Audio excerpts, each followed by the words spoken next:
Hello friends, Shruti's kitchen मध्ये तुमचं मनापासून स्वागत आहे। आज आपण बाप्पासाठी रव्याचे मोदक करणार आहोत। चला तर मग सुरुवात करूया। आता आपण कढई गरम करायला ठेवलेली आहे, त्यामध्ये तूप टाकूया।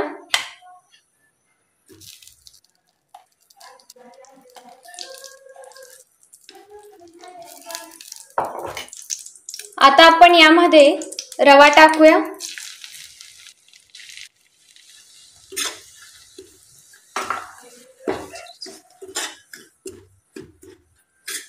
आपल्याला याला थोडंसं लालसर रंग येईपर्यंत भाजून घ्यायचं आहे। आपला रवा छान भाजून झालेला आहे। आता आपण यामध्ये अर्ध्यालाही कमी खोबऱ्याचं किस घालूया। याला चांगलंसं मिक्स करून घेऊया आणि आपण यामध्ये वेलायची कुटून घेतलेली आहे ती टाकूया। चांगलं मिक्स करून घेऊया दोघांना।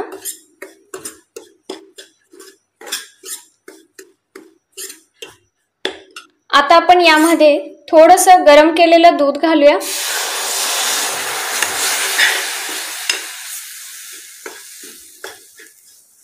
याला चांगलं मिक्स करून घेऊया। आता आपण यामध्ये साखर टाकूया। साखर आपल्याला टेस्टनुसार टाकायची आहे।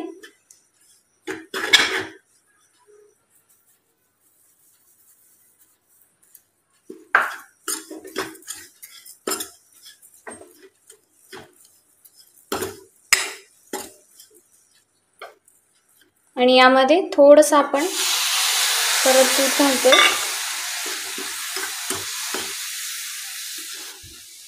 यामध्ये आपल्याला थोडासा फूड कलर घालायचा आहे। यावर आपण थोडंसं दूध टाकूया।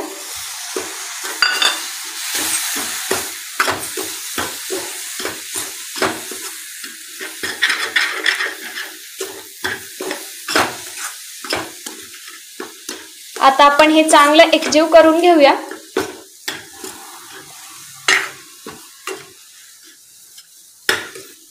तुम्ही बघू शकता हे छान एकजीव करून झालेलं आहे। आता आपण याला प्लेटमध्ये थंड करायला काढून घेऊया। आता आपण यातलंच थोडंसं मिश्रण घेऊया आणि त्यामध्ये बदामाचे तुकडे घालूया। छान कुटून घेतलेला आहे। याला हे छान असं मिक्स करून घेऊया।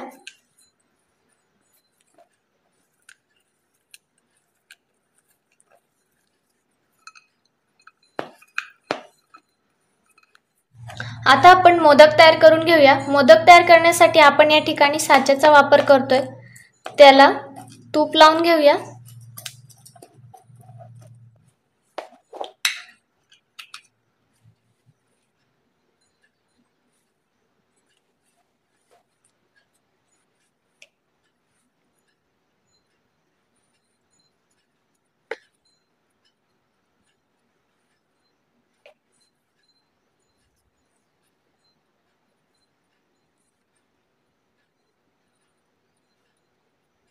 आता आपण यामध्ये जे बदाम टाकून मिश्रण तयार केलेलं आहे ते भरूयात।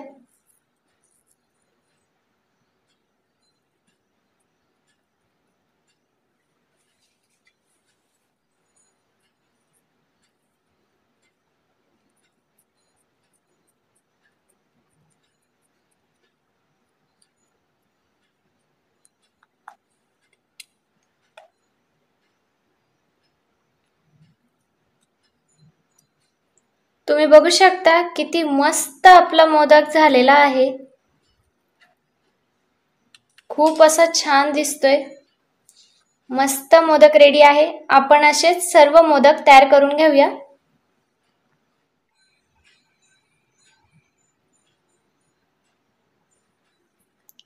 फ्रेंड्स, तुम्ही बघू शकता आपले मस्त असे मोदक तयार आहेत।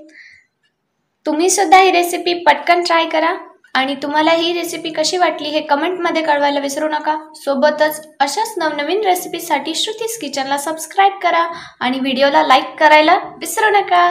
भेटूया नव्या रेसिपी सोबत। धन्यवाद।